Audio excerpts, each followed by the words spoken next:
السلام علیکم ورحمۃ اللہ وبرکاتہ۔ سوال ہے کہ عقیقہ کیسے کیا جاتا ہے، گوشت کیسے تقسیم کیا جاتا ہے، اگر کھانا کھلانا ہو پکا کر تو اس میں کیا احکامات ہیں۔ بسم اللہ الرحمن الرحیم۔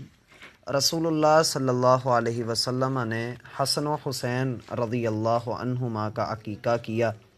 اور ان کی طرف سے 2 جانور قربان کیے، اور بعض روایات میں آتا ہے کہ اللہ کے رسول صلی اللہ علیہ وسلم نے ان دونوں کی طرف سے ایک ایک جانور قربان کیا۔ تو یہ پہلے تو یہ بات ذہن میں رکھ لیں کہ لڑکے کی طرف سے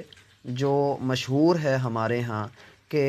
2 جانوروں کو قربان کرنا ہے، تو وہ تو ہے ہی، اور صحیح حدیث سے وہ بات ثابت بھی ہے، لیکن اگر کوئی بندہ لڑکے کی طرف سے ایک جانور قربان کر لیتا ہے تو وہ بھی جائز ہے، جیسے کہ سنن ابو داود کے اندر صحیح سند کے ساتھ روایت موجود ہے۔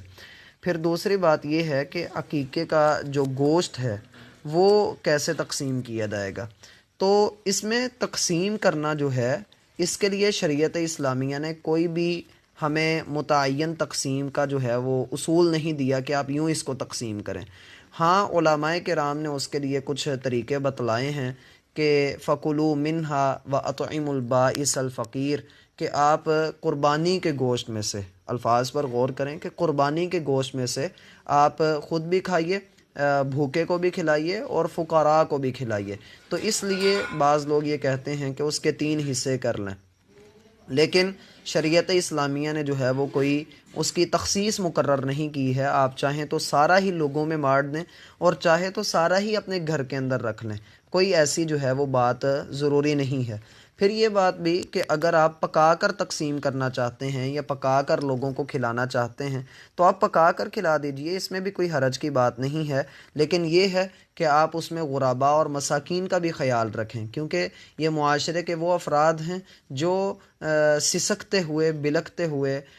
جن کے شب و روز گزرتے ہیں، تو ہمیں اپنی خوشی میں ان کو ضرور یاد رکھنا چاہیے۔ بلکہ بعض روایات میں تو یہ بھی آتا ہے کہ سب سے بری دعوت وہ ہے جس میں مساکین کو نہ بلایا جائے۔ تو اللہ ہمیں اس چیز کو سمجھنے کی توفیق عطا فرمائے۔ آخری بات جو میں لازماً کہنا چاہتا ہوں کہ ہمارے ہاں یہ مشہور ہے کہ عقیقہ وہ اگر کوئی بندہ 7ویں دن نہ کر سکے تو پھر اسے 14ویں دن کیا جاتا ہے، اور 14ویں دن بھی نہ کیا جا سکے تو اسے 21ویں دن کیا جاتا ہے، اور اگر کوئی 21ویں دن بھی نہ کر سکے تو پھر کہا جاتا ہے کہ سال بھر میں کر لے، اور اگر کوئی سال بھر میں بھی نہ کر سکے تو لوگ کہتے ہیں کہ عمر کے کسی بھی حصے میں کر لیں۔ تو اس حوالے سے طبرانی میں جو روایت آتی ہے اور جو اس کے ثبوت کے طور پر پیش کی جاتی ہے، تو میرا بھائی وہ روایت اپنی سند کے اعتبار سے ضعیف ہے۔ عقیقے کا جو وقت مقرر ہے وہ 7واں دن ہی ہے، بچے کی پیدائش کے بعد 7واں دن ہے جو کہ عقیقے کا دن مقرر کیا گیا ہے، لہٰذا اسی دن ہی بندے کو چاہیے کہ وہ اپنے بچوں کا عقیقہ کرے۔